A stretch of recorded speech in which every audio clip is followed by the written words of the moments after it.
सासंग जी प्यार से कहना धन निरंकार जी। एक बार नारद जी पृथ्वी पर विचरण कर रहे थे। घूमते घूमते वह एक नदी किनारे साधु आश्रम में पहुँचे।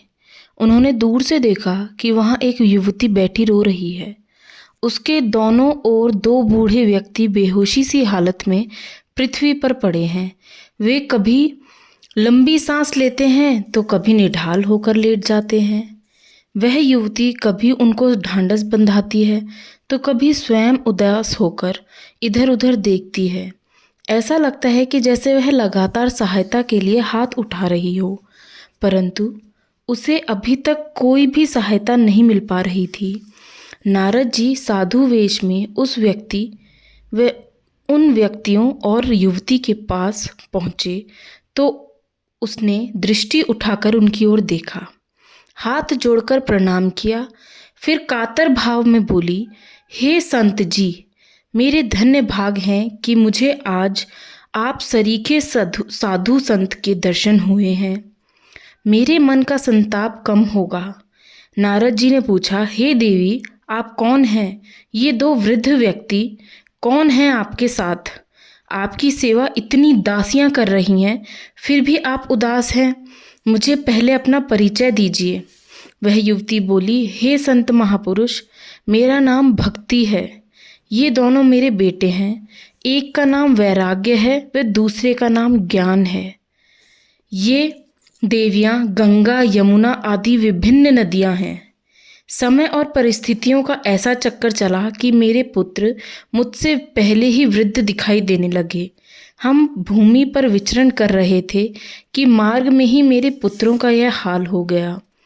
प्रारंभ में सब कुछ ठीक रहा, तब सत्य का राज था।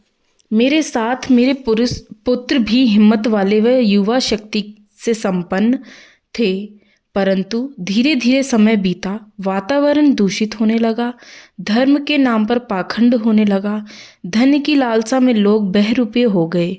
लोगों का धन छीनने के लिए वे पापाचार करने लगे।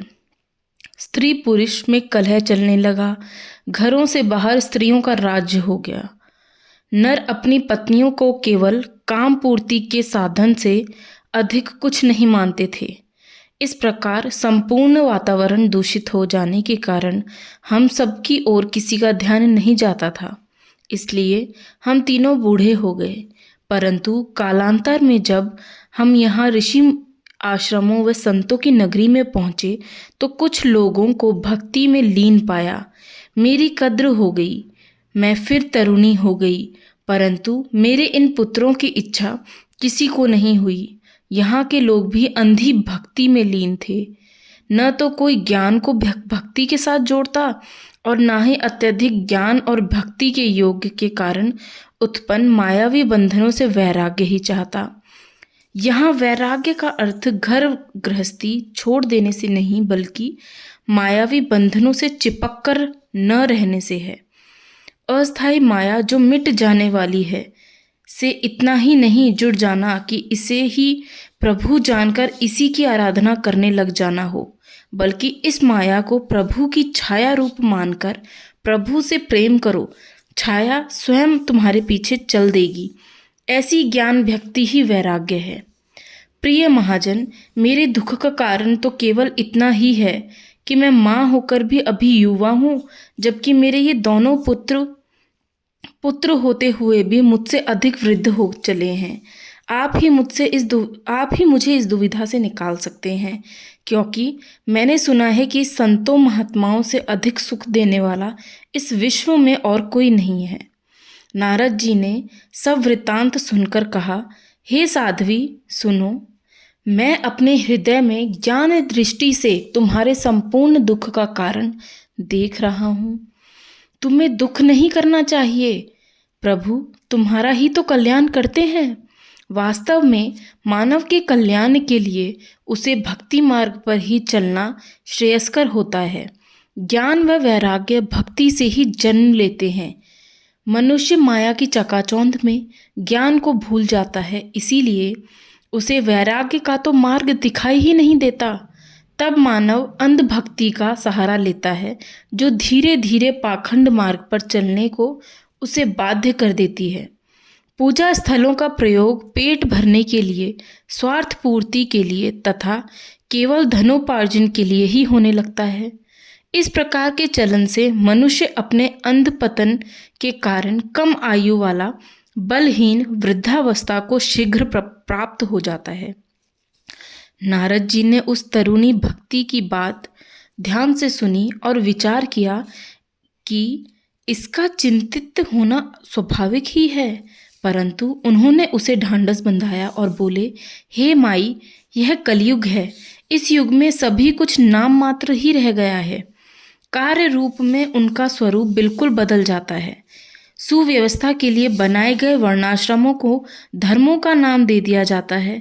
ब्राह्मण केवल जाति के नाम ही रख लेते हैं, परंतु कार्य रूप में वे अधिकतर वैश्यों आदि का कार्य करते हैं, या वे अपने अपने आश्रमों को त्याग कर दूसरे वर्णाश्रमों की ओर प्रेरित रहते हैं। जब विद्वान ही अपने पथ से भ्रमित हो जाते हैं तो बाकी लोगों का तो क्या ही कहना। इस प्रकार प्रत्यक्ष रूप में इस बात का पता ही नहीं चल पाता कि कौन क्या करने वाला है। इसी कारण से इस युग में इतनी अधिक अव्यवस्था फैल जाती है कि सभी कुछ अनिश्चित हो जाता है। ऐसी स्थिति में किसी पर विश्वास करना संभव नहीं, क्योंकि मानव को अपने सूक्ष्म कर्मों पर आस्था ही नहीं रह जाती। उन पर चल पाना तो और भी दूर की बात है। उसी के कारण काम, क्रोध व लोभ मानव पर हावी रहते हैं। इसी स्थिति में हर वस्तु का सार समाप्त सा हो जाता है। इसलिए ही तुम्हारी यह दशा हुई है। परंतु इस युग की एक विशेषता यह भी है कि थोड़ा सा ध्यान करने से ही मानव को बहुत आनंद प्राप्त होता है। केवल इसी विशेषता के कारण ही इस युग का महत्व है। भक्ति ने आश्चर्यचकित होकर पूछा, हे भगवान, यद्यपि आप जैसे संत महात्मा के दर्शन से मैं धन्य हो गई। मुझे मालूम है कि संत समागमों से ही भक्ति रस पैदा होता है, परंतु फिर भी मेरे प्रश्न व चिंताएं ज्यों की त्यों लगी हुई हैं। नारद जी बोले, तुम व्यर्थ ही अपने आप को कोस रही हो। तुमने तो प्रभु परमात्मा के लिए लोगों के मन में स्थान बना लिया है। यदि लोगों के मन में तुम्हारा वास है, तभी ईश्वर वहाँ वास करता है। तुम्हें तो भगवान ने ही यह वरदान दिया है कि तुम मेरे भक्तों का पालन करो। तुम्हारी श्रद्धा के कारण ही भगवान ने मुक्ति को तुम्हारी दासी के रूप में तुम्हें दे दिया है, ज्ञान और वैराग्य को तुम्हारे पुत्र के रूप में दिया है। परंतु यहाँ पृथ्वी पर तुम्हारी दासी मुक्ति पाखंड रूपी रोगों से पीड़ित होकर क्षीण होने लगी है। तुम्हारे पुत्र बीमार हैं। जिनके मन में तुम्हारा वास हो जाए, उन्हें व्याधियां व दूसरे दुख आंतिक नहीं करते। भक्ति ने नारद जी से कहा, नारद जी, आपके मन में मैं सदा वास करूंगी। आप ही वास्तव में संत हो। आप जैसा कोई विरला व्यक्ति ही संत कहलाने का हकदार है। आप ही दूसरों का मार्गदर्शन करने वाले संत हैं। इसलिए आपके मन में स्थान करके मैं धन्य हो गई। नारद जी ने कहा, व्रत, तीर्थ, योग, यज्ञ और ज्ञान चर्चा आदि बहुत से साधनों की कोई आवश्यकता नहीं है। बस एकमात्र भक्ति ही मुक्ति देने वाली होती है। इसलिए तुम्हारा अस्तित्व तो सकारात्मक व स्थिर है। तुम्हें उदास नहीं होना चाहिए। भक्ति ने फिर कहा, पूज्यवर नारद जी, आप धन्य हैं, परंतु मेरे पुत्रों को पुनः अपनी उसी अवस्था को प्राप्त करने के लिए कौन सा उद्योग करना पड़ेगा, या आप ही किसी ढंग से कोई उद्योग करें जिससे मेरे पुत्र पुनः अपने बल को प्राप्त करें। भक्ति की इतनी करुणा व्यथा सुनकर नारद जी ने कहा, ज्ञान और वैराग्य के पास जाकर जोर जोर से कहा, अरे ज्ञान, अरे वैराग्य, तुम जागो। परंतु इसका उन पर कोई प्रभाव नहीं पड़ा। फिर नारद जी ने उनके कान में वेद ध्वनि, वेदांत घोष व बार बार गीता पाठ करके उन्हें जगाया, परंतु आलस्य के कारण वे दोनों जम्हाई लेते रहे। अपने सफ़ेद बाल, अकड़ा हुआ शरीर व क्षीण देह के कारण वे उठ नहीं पाए। वे फिर सो गए। नारद जी ने जब ज्ञान और वैराग्य को वेदों, शास्त्रों, गीता आदि का ज्ञान देकर उन्हें जगाना चाहा तो वे नहीं जागे। तब उन्हें समझ आ गई कि कोरे वेदाध्ययन से कुछ नहीं होने वाला, इसलिए कुछ और करना चाहिए। परंतु नारद जी ने स्वयं में बहुत चिंतित दिखाई देने लगे कि आखिर कौन सा उपाय किया जाए जिससे ज्ञान और वैराग्य भी जागे। नारद जी अभी कोई उपाय सोच ही रहे थे कि अचानक आकाशवाणी हुई। उन्हें लगा कि उनसे जैसे कोई कह रहा हो, हे नारद सुनो, खेद मत करो, आप यह उद्योग लोकहित में है और आपके मन में भक्ति का सर्वदा वास रहता है। आप निष्काम भाव से लोकहित के लिए कर्म करने के लिए सोच रहे हो। यही मार्ग संतों का मार्ग है। इसलिए आपके इस शुभ कार्य में प्रभु ही आपकी सहायता करेंगे। आप अपने इस कार्य में अवश्य सफल होंगे। आप इसके लिए एक सत्कर्म करो। यही सत्कर्म आपका कोई संत शिरोमणि महानुभाव ही बताएगा। उस सत्कर्म का अनुष्ठान कर लेने पर पल भर में ही उनकी नींद और वृद्धावस्था चली जाएगी। सर्वत्र भक्ति का प्रसार होगा। ब्रह्म ऋषि नारद जी को मन में प्रसन्नता का आभास तो हुआ, परंतु चिंता भी ज्यों की त्यों बनी रही, क्योंकि वह उद्योग कौन सा है यह उनकी समझ में नहीं आ रहा था। वह सत्कर्म कौन सा होगा, वह कौन सा संत शिरोमणि उनके विषय में बता पाएगा। नारद जी तब ज्ञान और वैराग्य को वहीं छोड़ तीर्थ यात्रा में निकल पड़े। रास्ते में वे जहाँ भी कोई संत महात्मा ऋषि मुनि मिलता, उसी से उस रहस्य को बताने की बात करते, जिससे ज्ञान व वैराग्य पुनः भक्ति के साथ जागृत रह सके। परंतु नारद जी इस विषय में बात करते तो वह संत महात्मा उनसे इधर उधर कन्नी कर लेते। उसे भय बन जाता कि यदि मुझसे इसका उत्तर ठीक से नहीं बन पाया तो मेरी पोल खुल जाएगी, क्योंकि उसका निश्चित उत्तर शायद अधिकतर लोगों के पास नहीं था। कोई कहता है इसका ठीक ठाक उत्तर असंभव ही है। इसी प्रकार की अनर्गल बातें वहाँ उपस्थित लगभग सभी ने कही। अंत में जब कोई और साधन नहीं दिखाई दिया तो नारद जी फिर से उदास हो गए। तभी उनके समक्ष सनकादिक मुनि प्रकट हुए। सनकादि ज्ञान के प्रकाश से खूब चमक रहे थे। उन्होंने आते ही नारद जी से कहा, ब्रह्मवेता, आपको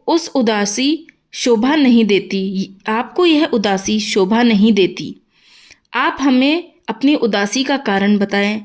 नारद जी ने सनकादि मुनियों को प्रणाम किया, हाथ जोड़कर उनकी स्तुति की, तब उत्तम आसन पर बिठाया।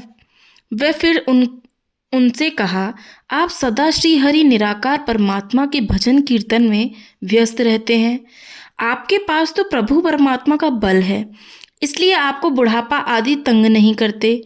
आप ब्रह्मांड के सभी गुण रहस्यों को जानने वाले संत पुरुष हैं। इसलिए मुझे कौन सा विशेष ध्यान करना होगा जिससे ज्ञान, भक्ति व वैराग्य को सुख मिल सके। मैं ऐसा कौन सा अनुष्ठान करूं जिससे उनकी प्रेम पूर्वक सभी वर्गों में स्थापना हो सके। कृपा करके मुझे आप ही समझाइए। सनकादिक महामुनियों ने कहा, देवर्षि, आप चिंता ना करें। उनके द्वारा उनके उद्धार का एक सरल साधन पहले ही विद्यमान है। आप वास्तव में ईश्वरी इच्छा को सार्थक सिद्ध करने वाले संत महात्मा हैं। ऋषियों ने अब तक अनेक साधन जुटाए हैं, परंतु याद रहे वे सभी साधन स्वर्ग आदि के लिए ठीक नहीं हैं, पर मुक्ति तक नहीं पहुँचते। अभी तक भगवान की प्राप्ति करने के लिए यह प्राप्ति करवाने के मार्ग को गुड़ ही रखा गया है।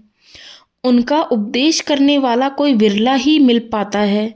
आपको जो अंतकरण की आवाज़ आई है उसके विषय में आप चिंता ना करें, हम आपको उसका अर्थ समझाएंगे। उसे आप प्रसन्नचित्त होकर सुनिए। महापुरुषों ने बताया है कि प्रभु परमात्मा की जानकारी के लिए कर्म करना, इसी की कथा करने से भक्ति, ज्ञान व वैराग्य में शक्ति का आना प्रारंभ हो जाता है। इसी ही ज्ञान उदय कर्म कहते हैं। तब उसके बाद परमात्मा का साक्षात्कार करना या करा देना ही आपको विशेष तौर पर कहा गया है। प्रभु की कथा करना तभी लाभप्रद होता है जब इसकी जानकारी भी हो जाए। नारद जी ने तब सनकादिक मुनियों से अगले दिन फिर कथा करने की प्रार्थना की और चल दिए। अगले दिन नारद जी ने सभी पंडितों, ब्राह्मण, मुनियों आदि को आमंत्रित किया। फिर ज्ञान, भक्ति, वैराग्य के पास ही में स्थान बनवाकर सनकादि मुनियों के लिए आसन लगवा दिया। सभी लोगों के आ जाने पर सनकादिक मुनियों ने कथा प्रारंभ करी। उपस्थिति उत्तम पुरुषों, इन आँखों से जो भी दिखाई दे रहा है और इन ज्ञानेंद्रियों द्वारा भी जो ज्ञान प्राप्त हो रहा है वह सभी कुछ नष्ट हो जाने वाली माया ही है, परंतु आत्म तत्व प्राप्त हो जाने वाला प्रभु परमात्मा का दर्शन ही वास्तविक ज्ञान है। यह सदा एक रस रहने वाला परमात्मा ही सबका मूल है। प्रकृति में इसके बाहर केवल इस परमात्मा का वास रहता है। हमें स्वयं को नष्ट हो जाने वाली प्रकृति से नहीं, बल्कि सदा एक रस रहने वाले परमात्मा से जुड़ना चाहिए। इससे आप अब बूढ़े नहीं होंगे तथा आपके विचार बूढ़े नहीं होंगे, सदा एक रस यानी जवान बने रहेंगे। इतना सुनते ही चारों ओर आनंद छा गया। सबने ज्ञान, वैराग्य, भक्ति एकदम तरुण हो गए और सबके मनों में समा गए। नारद जी बहुत प्रसन्न हुए। उन्होंने कहा, वास्तव में परमात्मा के दर्शन कर उसकी पूजा करने से भक्ति, ज्ञान व वैराग्य जागते रहते हैं। प्यार से कहना जी, धन अंकार जी।